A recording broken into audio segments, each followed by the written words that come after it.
अस्सलाम वालेकुम viewers, I hope आप सब लोग खैरियत से होंगे। So I am here with a job advertisement जो कि पाकिस्तान नेवी की तरफ से लॉन्च की गई वैकेंसीज़ के बारे में है। इस वीडियो में आपको इसका क्राइटेरिया और रजिस्ट्रेशन का तरीका सब कुछ बताया जाएगा। सो इस वीडियो को एंड तक देखें। Join Pakistan navy SPN cadet for permanent commission in term 2024A, यानी कि ये परमानेंट कमीशन है। इसके अलावा एलिजिबिलिटी क्राइटेरिया देखें तो मेल सिटीज़न ऑफ पाकिस्तान होना चाहिए, यानी कि females are not eligible to apply. इसके अलावा जो आपकी एज है 1 जुलाई 2024 तक आपकी एज 17 से 23 के दरमियान हो जानी चाहिए। यानी अगर आप अभी 16 साल के हैं तो आपको 1 जुलाई 2024 तक 17 का हो जाना चाहिए। इसके अलावा सर्विसेज कैंडिडेट्स मैरिड अनमैरिड, इसके अलावा सिविलियंस का जो एज है अनमैरिड की वो है 16.5 से लेकर 21 ईयर्स तक। हाइट आपकी 5.4 होनी चाहिए, मिनिमम इतनी होनी चाहिए, मैक्सिमम आपकी जितनी भी हो।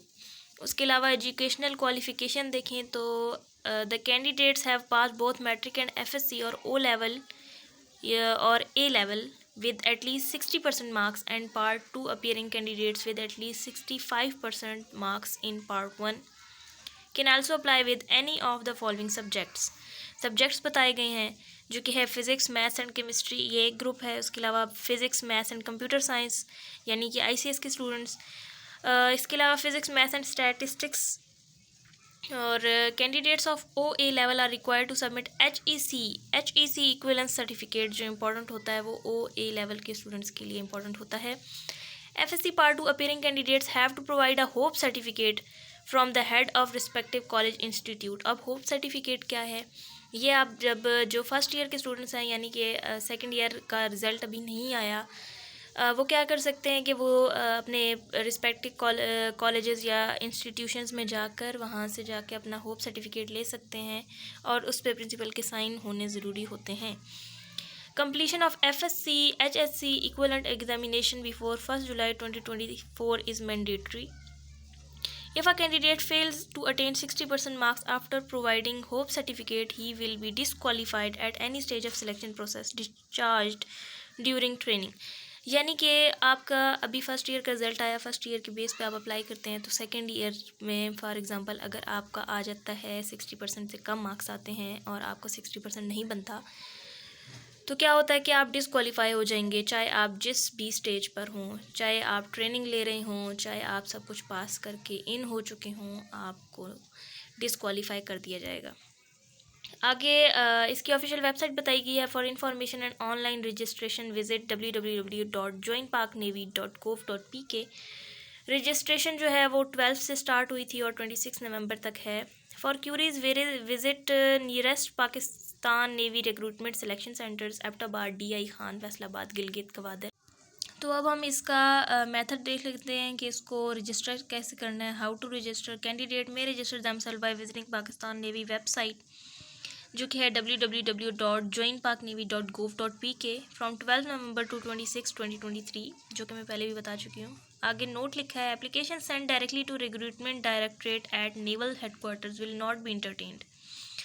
यानी कि अगर आप हेडक्वार्टर्स में एप्लीकेशंस भेजेंगे तो वो कंसिडर्ड नहीं होंगी। इसके अलावा सिलेक्शन प्रोसेस जो बताया गया है वो क्या है, entrance test date will be intimated by respective PNR and SC through website.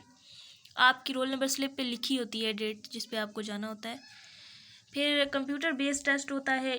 Testing will be conducted in following subjects, यानी कंप्यूटर बेस्ड टेस्ट होता है। और कोशिश करें कि जो लोग कंप्यूटर नहीं यूज़ कर सकते, यानी माउस से ज़्यादा काम होता है इसमें। अगर इवन आपको मतलब वॉइस ये माउस आपको पकड़ना आना चाहिए, ओके। माउस अगर आपको ग्रिप अच्छी है, माउस होल्ड करना आपको आता है, तो आप ये टेस्ट पास कर सकते हैं। टाइम जो है वो मैनेज हो जाता है। बहुत से स्टूडेंट्स का टाइम मैनेज नहीं हो पाता है क्योंकि वो कहते हैं कि हम माउस हमसे होल्ड नहीं हो पाया, हम क्वेश्चंस नहीं सॉल्व कर पाए। सो इस तरह की प्रॉब्लम से बचने के लिए आपको ज़रूरी है कि आप कंप्यूटर पे थोड़ी बहुत अपनी ग्रिप बनाएं। जस्ट माउस होल्ड करना सीख लें कि माउस को ऑपरेट कैसे करना है, और बस इतना काफ़ी है। अच्छा, इसमें कौन कौन से टेस्ट हैं? एक इंटेलिजेंस और दूसरा एकेडमिक्स। इंटेलिजेंस में वर्बल और नॉन वर्बल है। अगर आप चाहते हैं कि मैं वर्बल और नॉन वर्बल पे भी वीडियो बनाऊं तो आप कमेंट्स में बता सकते हैं। इसके अलावा academic test English, maths, physics and general knowledge. English ज़्यादातर टेंसेज होते हैं, मैथ्स का भी बेसिक्स होता है, फिज़िक्स और जनरल नॉलेज के क्वेश्चंस होते हैं। इसके अलावा क्या है? Only shortlisted candidates would be called for preliminary medical interview and physical efficiency test at respective PNR and SCs. The PET standards are as under. अच्छा जी, टेस्ट कौन कौन से होने हैं आपके? रनिंग का होना है जो कि है रिक्वायरमेंट 1 माइल 1.6 किलोमीटर और इसका टाइम है 8 मिनट। इसके अलावा pushups 15 repetitions 2 minutes, sit-ups 15 repetitions 2 minutes and chin-ups 3 repetitions 2 minutes. Application forms will be issued to those candidates who qualify preliminary medical interview and physical efficiency test PET. Only shortlisted candidates as per merit would be called for test interviews at ISSB.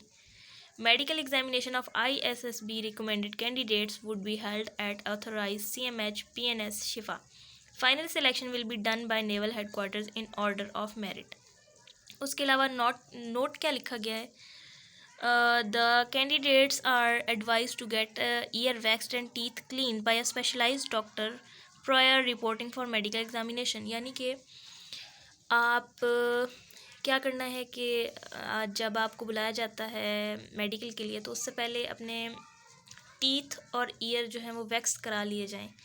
यानी आप किसी भी specialised doctor के पास जाएं, उसे बताएं कि मेरे ईयर्स मतलब आप ये कह सकते हैं कि मुझे सिलेक्शन सेंटर में जाना है अपने मेडिकल के लिए, तो आप चेक करें, वो आपके ईयर और टीथ क्लीन कर देंगे जैसे कि स्पेशलिस्ट होते हैं, उनको पता होता है। इसके अलावा प्रोस्पेक्ट्स क्या हैं? Grant of permanent commission after 2 years of training and one of the following degrees shall be awarded. यानी डिग्रीज़ कौन कौन सी दी जाएंगी? ऑपरेशन ब्रांच को दी जाएगी BS maritime sciences, marine engineering branch को दी जाएंगी BE mechanical, weapon engineering branch को BE इलेक्ट्रिकल, सप्लाई ब्रांच को BS supply chain management. Note: Subject to aptitude and academic process, selected officers may be sent abroad for MS and PhD. यानी कि हो सकता है कि सिलेक्टेड कैंडिडेट्स को बाहर भी भेज दिया जाए MS और PhD के लिए। उसके अलावा other benefits for free medical treatment of self and family and parents, यानी कि आपको भी मिलेगा, आपकी फैमिली को और आपके पेरेंट्स को भी फ्री मेडिकल ट्रीटमेंट दिया जाएगा नेवी के हॉस्पिटल्स में। फैमिली अकोमोडेशन और house rent allowance and servant facilities और अलाउंस आफ्टर मैरिज। ये बेसिक्स अपॉर्चुनिटीज़ होती हैं जो कि सबको पता होता है। Opportunities for visits, courses, assignments abroad, यानी कि आपको बाहर भेजा जाता है, डिफरेंट कोर्सेज आपको कराए जाते हैं। उसके अलावा विजिट्स की अपॉर्चुनिटीज़ होती हैं आपको। 50% कंसेशन फॉर सेल्फ फैमिली और on travel by air and Railways.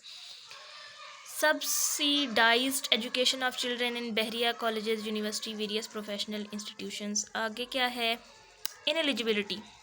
This is very important कि आप ineligible कब होते हैं? Twice rejected by ISSB, twice screened out by ISSB, tested within 4 months gap of previous appearance in ISSB, except waiver granted by the competent authority. However, bar of 120 days will not be applicable to candidate appearing in GHQ, NHQ, AHQ selection board.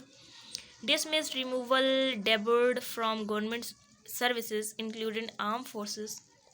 यानी अगर आपको किसी भी arm forces या government service से निकाल दिया गया है तो आप इनएलिजिबल हैं। Convicted in court of law for any heinous offence to be ascertained by competent military authority, यानी अगर आपका कोई आपने क्राइम कमिट किया है, छोटा है या बड़ा है, वो रिपोर्ट हुआ है कोर्ट में, तो आप इनएलिजिबल हैं। तो अब इसका रजिस्ट्रेशन का तरीका देख लेते हैं। सबसे पहले आपने गूगल पे आना है। गूगल पे आके आपने सर्च करना है www.paknavy.gov.pk। यहाँ पे आके आपने ऑफिशियल वेबसाइट क्लिक करना है और यस, वेबसाइट खुल जाएगी और इस पे PN कैडेट पे आके आपने क्लिक करना है। यहाँ पे आपने रजिस्टर नाउ को क्लिक करना है और ये आपके सामने रजिस्ट्रेशन फॉर्म खुल जाएगा, जिस पे आपने अपनी सिलेक्ट एडवर्टाइजमेंट, यहाँ पे आपने पीएन कैडेट को सिलेक्ट करना है। उसके अलावा ब्रांच आपकी कौन सी होनी चाहिए, पीएनआर एंड एससी यानी सिलेक्शन सेंटर आपका कौन सा होना चाहिए, यहाँ पे आप लिखेंगे। टेस्ट डेट आपको कौन सी होनी चाहिए वो भी लिखेंगे। इसके अलावा कैंडिडेट टाइप, इसमें आप सिविलियन है या सर्विस कैंडिडेट हैं वो भी बताएंगे। यहाँ पे अपनी पिक्चर अपलोड करेंगे और यहाँ कैंडिडेट का नेम यहाँ पर यानी कि पर्सनल इन्फॉर्मेशन देनी है। Candidate CNIC, father name, date of birth, gender, marital status, religion, province और बहुत सारी चीज़ें हैं जो आपको यहाँ पे बतानी है। उसके अलावा यहाँ पर आप अप्लाई पे क्लिक करेंगे तो आपका अप्लाई हो जाएगा। सबमिट कराने के बाद आपने क्या करना है कि आपने वापस आना है। वापस आने के बाद आपने यहाँ से आके यहाँ से अपनी रजिस्ट्रेशन स्लिप का ऑप्शन आपको रजिस्ट्रेशन नाउ के नीचे नज़र आ रहा है, यहाँ पे आपने रजिस्ट्रेशन स्लिप पे क्लिक करना है और अपनी स्लिप को डाउनलोड कर लेना है। सो ये थी होल वीडियो। अगर वीडियो पसंद आए तो लाइक करें और अगर आप चाहते हैं कि इसी तरह की वीडियोज़ आपको मिलती रहें, आपको अपकमिंग वैकेंसीज़ के बारे में पता चलता रहे, तो आप चैनल को सब्सक्राइब करें और बेल आइकन को क्लिक करें। सो मिलते हैं नेक्स्ट वीडियो में, तब तक के लिए अपना ख्याल रखिएगा। अल्लाह हाफ़िज़।